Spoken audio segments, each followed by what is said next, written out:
Kids.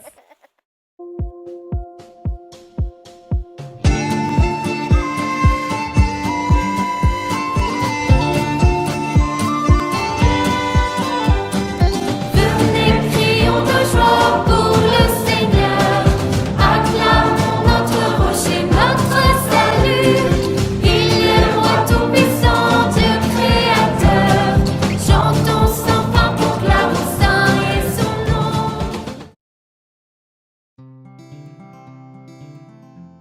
Avec les paroles encourageantes de l'Ancien et l'aide de Dieu, Obstiné ne comprit même pas comment il se retrouva à Moiville.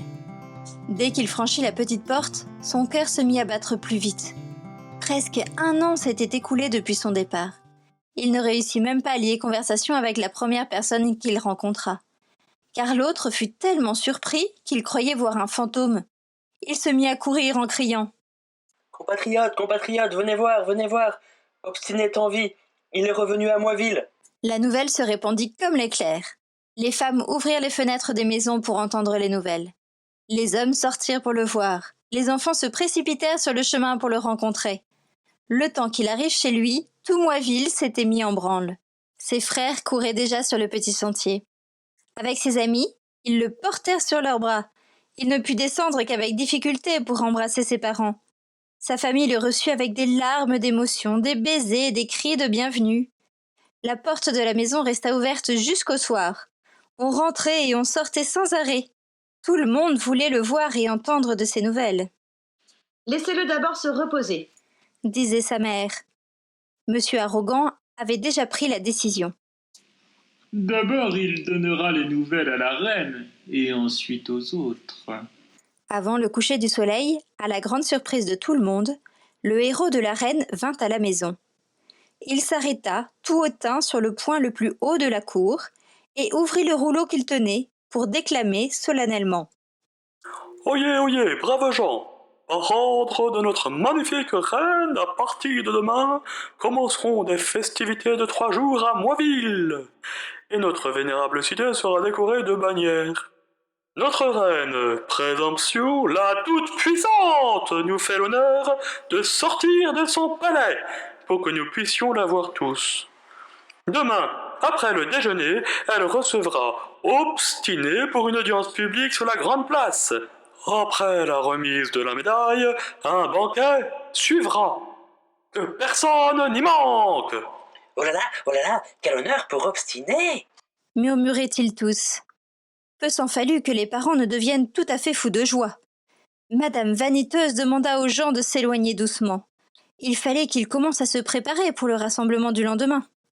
La sœur d'Obstiné s'affairait déjà pour choisir la robe qu'elle allait porter. « Eh bien, Obstiné, tu as réussi tant bien que mal à devenir un héros, » lui dit son frère orgueilleux. « À y bien réfléchir, je regrette de ne pas t'avoir accompagné à Toiville. Je n'aurais jamais imaginé que Présomption te ferait de tels honneurs. Mais j'ai l'impression que tu n'es pas si heureux que ça. » « Je pense qu'un tel remue-ménage n'était pas nécessaire. Je serai allée demain au palais pour lui donner des nouvelles. » « Qu'est-ce que tu dis là? Tous les enfants t'envient. Que n'aurais-je fait pour être à ta place? » Et moi de même. « Comme tu as changé. Avant, tu serais devenu fou de recevoir de tels honneurs.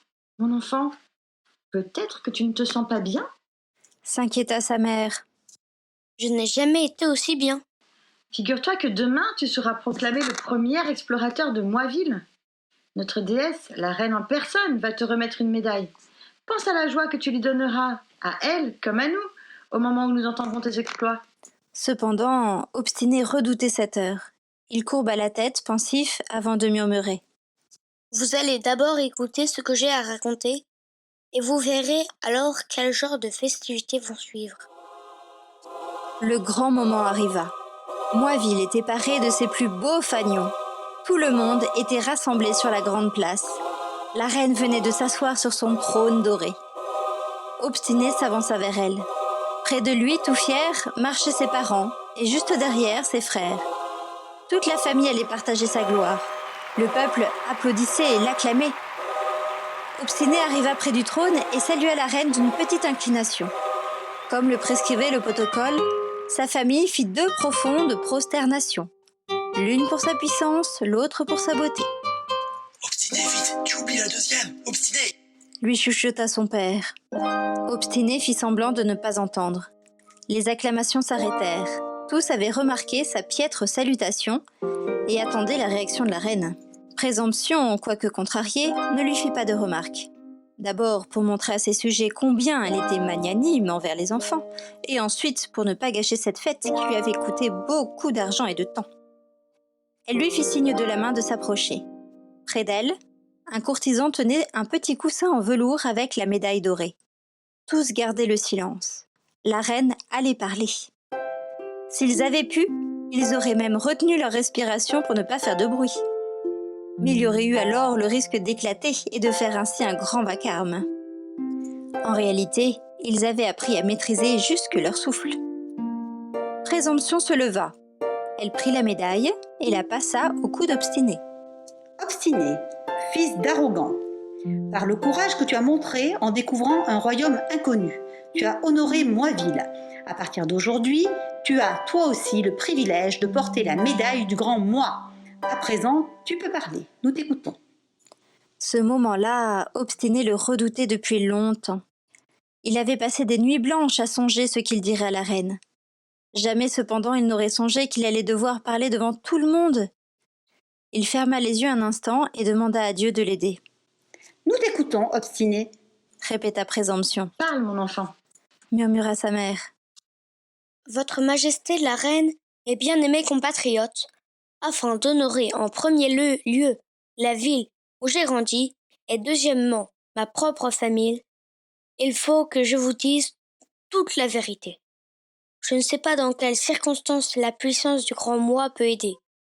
Cependant, afin de trouver Troisville et surtout afin d'y pouvoir y entrer, il faut non seulement faire diminuer son moi, mais encore il faut l'anéantir. » Horrifié, Présomption se mit debout d'un bond. « Quelles insanités profères-tu là, Obstiné ? Je ne dis que la vérité. Tu as foulé aux pieds ton moi afin d'entrer dans Troisville. Absolument. Il eût mieux valu pour toi que tu retournes en arrière plutôt que de rejeter ce que ta patrie a de plus sacré. Je voulais mener ma mission jusqu'au bout. Les gens étaient pétrifiés. La reine, debout, s'efforçait de contenir sa colère. Y as-tu pensé tout seul ou quelqu'un t'a-t-il conseillé ? Tant que je marchais en mettant mon moi en avant, le chemin devenait de plus en plus impraticable. Il y avait qu'embûches et difficultés. J'ai rencontré un ancien. Il m'a dit que pour aller à Troisville, il fallait que je rende mon moi plus petit, en ayant constamment de bonnes pensées. Et tu as préféré les élucubrations d'un vieillard fou à mes propres conseils ? Je voulais essayer ses conseils à lui pour voir s'ils m'étaient utiles, puisqu'avec les vôtres, je n'arrivais à aucun résultat. La foule qu'il avait d'abord acclamée se mit à présent à le huer. Honte à lui, honte à lui.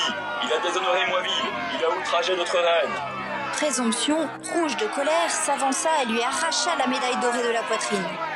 Tu es indigne de la porter. Il est indigne, il est indigne. Scanda la foule comme un seul homme. Sa mère s'était évanouie. Ses frères arrivaient avec peine à retenir leur père qui était prêt à lui sauter dessus. Jamais un tel trouble n'était survenu à Moiville. En dépit de tout ce tumulte, Obstiné resta calme et impassible. Dès que la reine lui enleva la médaille, il ressentit un immense soulagement. Comme si un grand poids lui a été enlevé des épaules. 2 courtisans s'avancèrent promptement vers lui et sur l'ordre de la reine, lui lièrent les mains derrière le dos avant de lui administrer 2 bons coups de poing et de le jeter par terre à ses pieds. Obstiné tourna la tête et regarda Présomption. Quelle méchanceté transparaissait dans ses yeux. Il se souvint de la douce humilité et soupira. Tu auras encore plus à soupirer. Tu verras ce que veut dire le mot peur. Je l'ai vu dans vos yeux. Présomption ne craint rien. Vous avez peur de la vérité.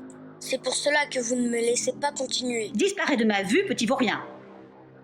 Elle lui donna un grand coup de pied, histoire d'assouvir sa hargne vengeresse. Ôtez-le tout de suite de ma vue et qu'on le jette en prison. Ainsi prit fin la grande fête en l'honneur d'Obstiné. Depuis 3 jours, il se trouvait en prison, sans voir personne, sans parler avec qui que ce soit. Un peu de pain et d'eau lui était laissé à la porte. Avant, rien que d'imaginer de telles situations, il tremblait de peur. Finalement, on peut s'habituer à beaucoup de choses, même dans le malheur et dans les épreuves, et jusque dans le martyre. Dieu n'abandonne personne et donne la force. On peut parler avec lui et les difficultés s'amenuisent. On pleure devant lui et la peine se dissipe. Obstiné entendit la porte s'ouvrir. Son cœur se mit à battre plus vite. 2 gardes de la reine lui firent signe de les suivre. Ils avancèrent à travers un grand couloir obscur, puis montèrent un escalier assez long, car la prison se trouvait dans le sous-sol du palais. Ils arrivèrent en haut et Obstiné fut conduit devant la reine. Près d'elle se tenaient ses parents. Sa mère était toute blême et se tenait debout à grand-peine, s'efforçant de ne pas s'écrouler. Madame Vaniteuse n'était plus ce qu'elle était. L'épreuve de son enfant avait même altéré sa voix jadis si fière. Mon enfant, notre déesse Présomption a manifesté toute sa miséricorde. Demande-lui pardon et retire ce que tu as dit. Et tout de suite, immédiatement, elle te laissera rentrer à la maison. Très vénérable reine, je voudrais vous demander pardon pour tout ce désordre que j'ai causé. Cependant, je ne peux pas nier la vérité. Si je vous avais dit des mensonges dès le départ, je serais maintenant le héros de Moiville. J'ai cependant préféré la vérité, pour faire honneur. D'abord à vous-même, ensuite à la famille qui m'a élevé. Au moins, que je sois véridique devant Dieu. Lui, il connaît nos cœurs à tous. La reine, qui peu de temps avant était prête à faire preuve de magnanimité, se leva d'un bond. De quel Dieu parles-tu, Obstiné? Du seul vrai Dieu, le créateur de la vie. Où habite-t-il, ce Dieu? À Toiville, par hasard? Il est partout présent. À cet instant même, il est ici et il nous écoute. Rempli de colère, Présomption se tourna vers les parents d'Obstiné. Est-ce que vous voyez, vous, un Dieu ici? Ou suis-je, moi, aveugle pour ne pas le voir? Non, Murmurèrent-ils effrayés. Le vrai Dieu est invisible. Nous ne pouvons pas le voir, mais nous pouvons lui parler. Il nous écoute. Et moi, qu'est-ce que je suis? Peux-tu me le dire? Vous aussi, ma reine, vous êtes une de ses créatures. Dieu vous a choisi pour gouverner ce royaume. Toi, mon enfant, tu es non seulement fou, mais aussi dangereux. Vous entendez ce qu'il me dit? Vous êtes venu ici pour me supplier de le libérer. Vous avez dit que tout cela n'était qu'une légèreté enfantine. Et voilà que ce garçon non seulement ne se repent pas, mais encore blasphème. Si je le laisse libre, il est capable de mettre tout Moiville sans dessus-dessous. Tous vont chercher ce dieu fantôme. Elle se mit à faire les 100 pas, visiblement bouleversée. C'est peut-être la première fois de sa vie qu'elle ne savait pas quelle décision prendre. Impossible de laisser libre le petit insolent. Elle sentait vaciller son trône et sa toute-puissance. Il fallait éliminer Obstiné d'une façon ou d'une autre, pour l'exemple. S'il avait été adulte, c'est ce qu'elle aurait fait. Mais il n'était qu'un enfant. Elle ne savait pas comment ses sujets réagiraient à cela. Elle arpentait son palais, rouge de rage, trépignant et tapant des poings. Je pense qu'il n'y a qu'une solution, l'exil. Obstiné entendit la sentence, impassible. que voulez-vous dire, Majesté? Demanda sa mère toute tremblante. Ce que vous entendez, votre fils doit partir de Moiville au plus tard demain à midi. Ce que vous avez décidé sera exécuté, soyez-en assurés. Dit monsieur arrogant. Je serai tranquille à partir du moment où Obstiné se trouvera hors des murs de Moiville. Si un jour il retrouve ses esprits, s'il réfléchit et admet son erreur, alors nous verrons ce que nous pouvons faire. Ces dernières paroles donnèrent un peu d'espoir aux parents. Avec beaucoup de remerciements et de prosternation, ils se retirèrent, tirant Obstiné par la main. Avant même de pouvoir rester un peu chez lui, Obstiné se préparait donc de nouveau à partir. Sa première pensée fut de retourner à Toiville. Mais d'un autre côté, il plaignait ses parents, qu'il avait tellement attristés. Sa mère et ses frères n'arrêtaient pas de pleurer. Son père, en revanche, éprouvait contre lui une telle colère qu'il masquait bien sa tristesse, si tant est qu'il fût triste. Maman, arrête de pleurer.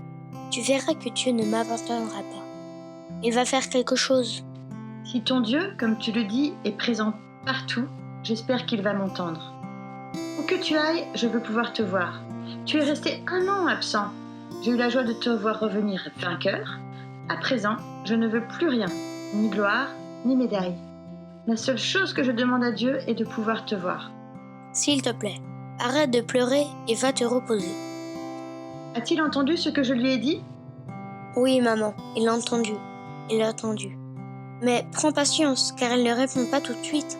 Je crois que, ici, demain matin, il va nous trouver une solution. Nous aussi, on veut te voir, dit sa sœur. Est-ce qu'il nous entend? Il nous entend tous et voit tout. J'ai une telle confiance en lui que je vais me coucher le premier. Le jour se leva. Obstiné s'appuya contre les remparts et embrassa du regard la cité qu'il allait devoir quitter sous peu. En vérité, depuis qu'il avait connu Toisville, rien ne le retenait plus ici. Il tourna son regard vers la colline en face pour jouir de la vue de l'Orient. Le soleil venait de lancer son premier rayon et toute la plaine s'illuminait. Il se souvint avec quelle joie, quelques jours plus tôt, il avait descendu la colline en revenant de Toisville. De loin, il s'efforçait de repérer par où il était descendu. Soudain, il se souvint. Oui, il se souvint qu'au pied de la colline, il s'était arrêté pour boire de l'eau. Puis il s'était un peu avancé pour voir la source, et tout près de là, il avait découvert une grande grotte. Au moment où il s'était penché pour regarder à l'intérieur, 2 grands oiseaux étaient sortis, qui lui avaient fait peur avec leur envol inattendu et il était tombé en arrière. D'en haut, la grotte ne se voyait pas. Il sut identifier cependant à peu près à quel endroit elle se trouvait. Tout content, il partit en courant vers sa maison. Il entra et les trouva tous en émoi. « Qu'est-ce qui vous arrive ?» On croyait que tu étais parti sans nous saluer. Bien sûr que non. Je suis allée faire un tour sur les remparts et Dieu m'a donné la solution que nous cherchons. Quelle solution? Là-bas, au sommet de la colline, il y a une grotte. Je l'ai découvert quand je revenais, il y a quelques jours. Pour l'instant, je vais aller m'installer là-bas. Ce n'est pas très loin. Quand vous voudrez, vous pourrez venir pour qu'on se voie. D'ailleurs, c'est moi que la reine a puni d'exil, et non vous. Je pense que pour commencer, c'est une très bonne solution. Plus tard, nous verrons ce que nous ferons. J'espère que tu te comporteras bien et que la reine reviendra vite sur sa décision. Orgueilleux craignait que Présomption ne soit contrariée de ce qu'Obstiné se soit installé à proximité. Elle insistait seulement pour qu'il soit en dehors des murs de Moiville.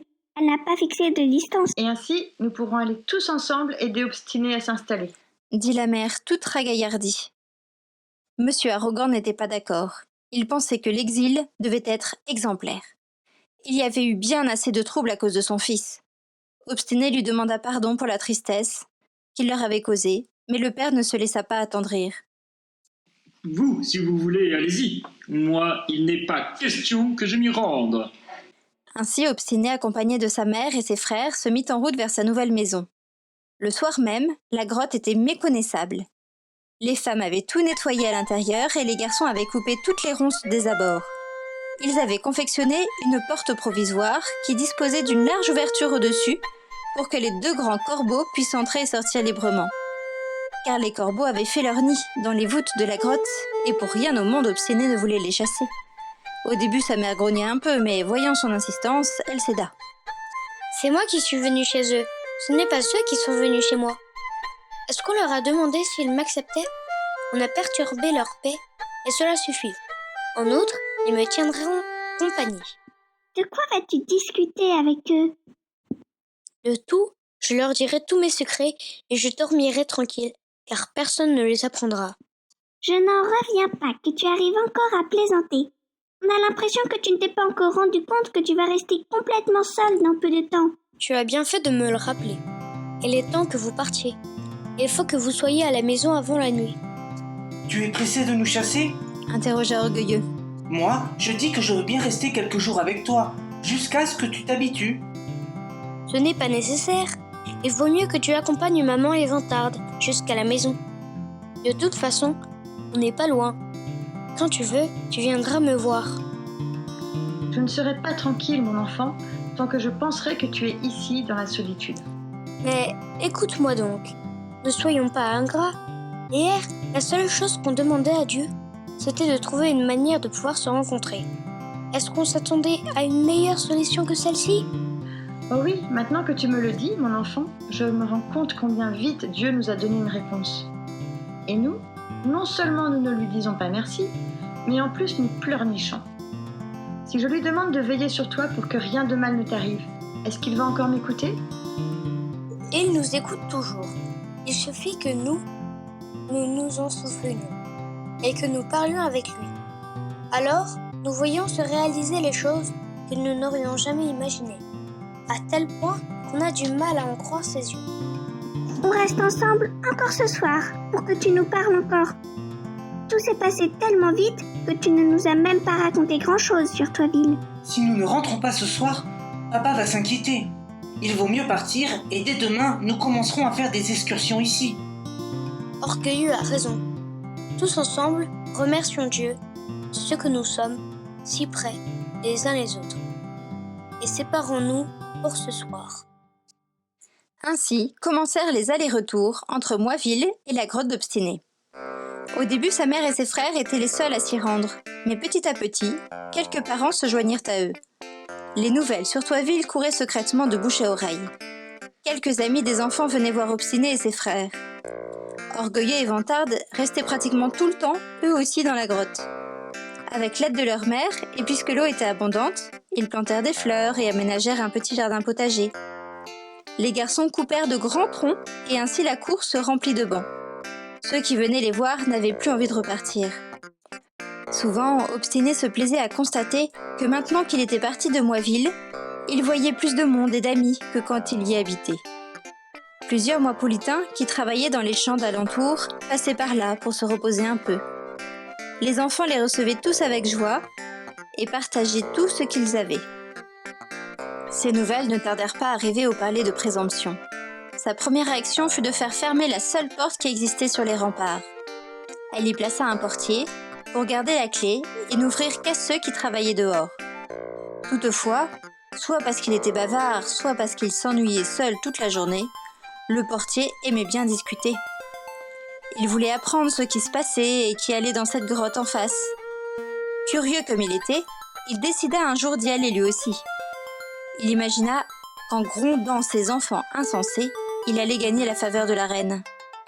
Pourtant, peu de temps après, lui aussi commença à faire des allers-retours. Quand elle l'apprit, Présomption le chassa de son emploi. Lui, fou de joie, jeta la clé dans la rivière. Cette clé était très grande et lourde. Ainsi, il fut allégé, et la porte resta toujours ouverte. Souvent, la reine regrettait de ne pas avoir fait disparaître Obstiné pour de bon. Au moins maintenant, elle aurait été tranquille. À mesure que le temps passait, son inquiétude augmentait. Ceux qui allaient et venaient de Moiville et qui croyaient aux paroles d'Obstiné étaient de plus en plus nombreux. Selon Présomption, aucun Moipolitain sérieux ne pouvait croire à l'existence d'un dieu invisible et partout présent. Ces élucubrations-là, c'était pour des gens simplés qui avaient des idées d'enfants. Cependant, Obstiné, avec l'aide de Dieu, réussit à convaincre un grand nombre de ses concitoyens.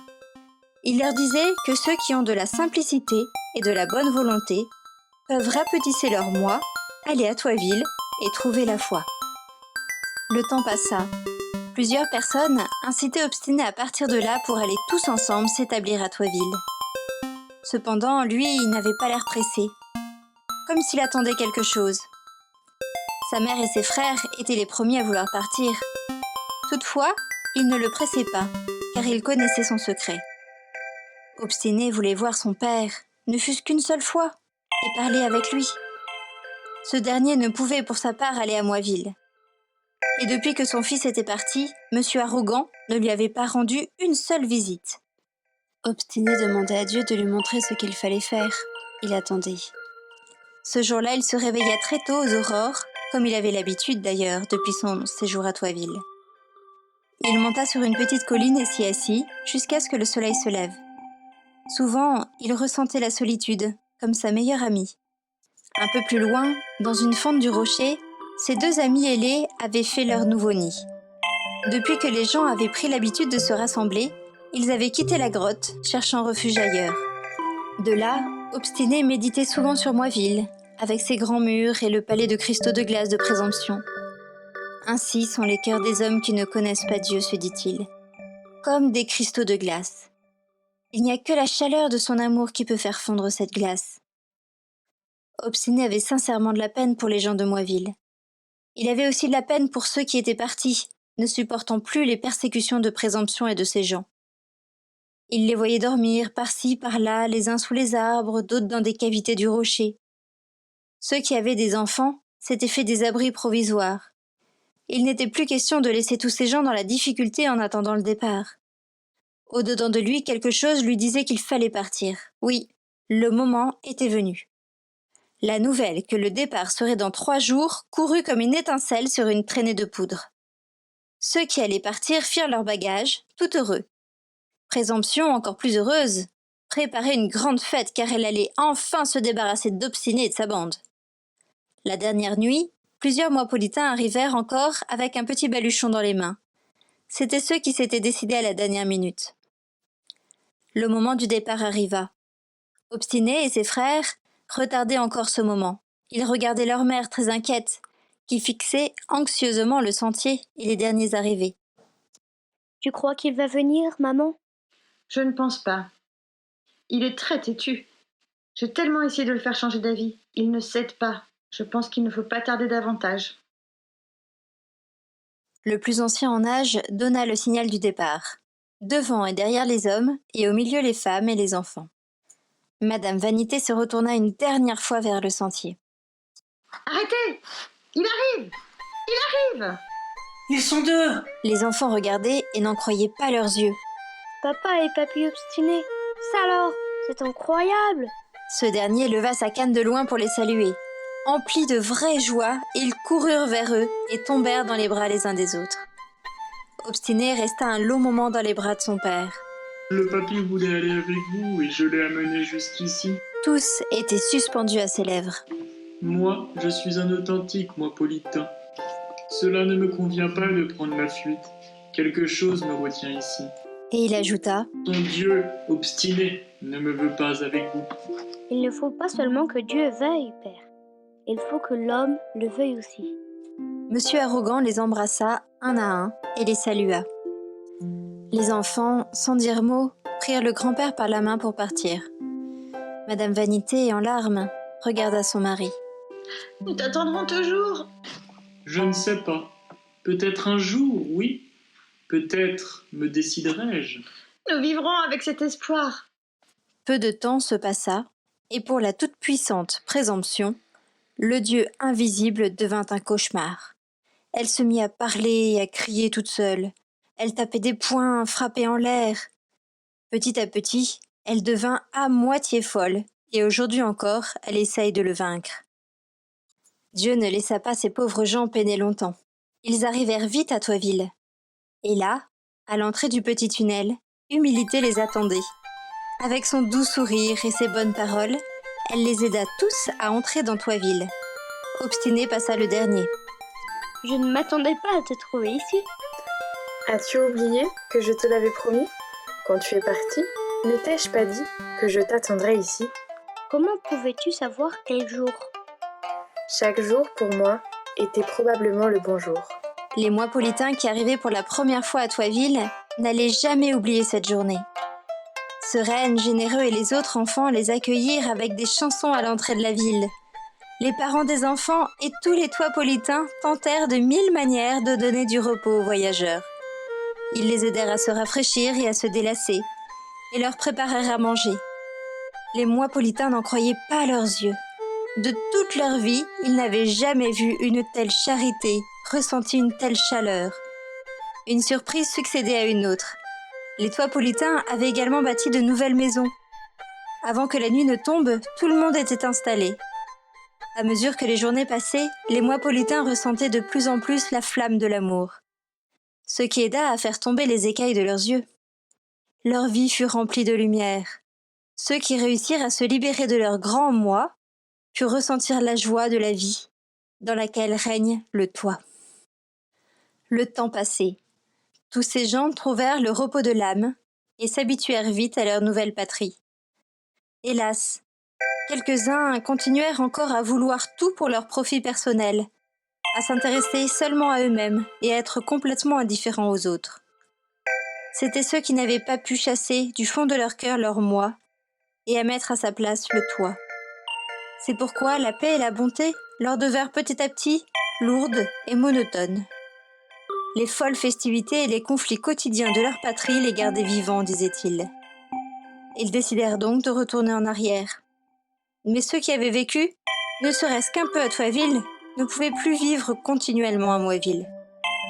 Ainsi commencèrent des voyages entre Toisville et Moisville, qui durent encore aujourd'hui. Ces pauvres gens sont les plus malheureux du monde. Ils ne trouvent le repos nulle part.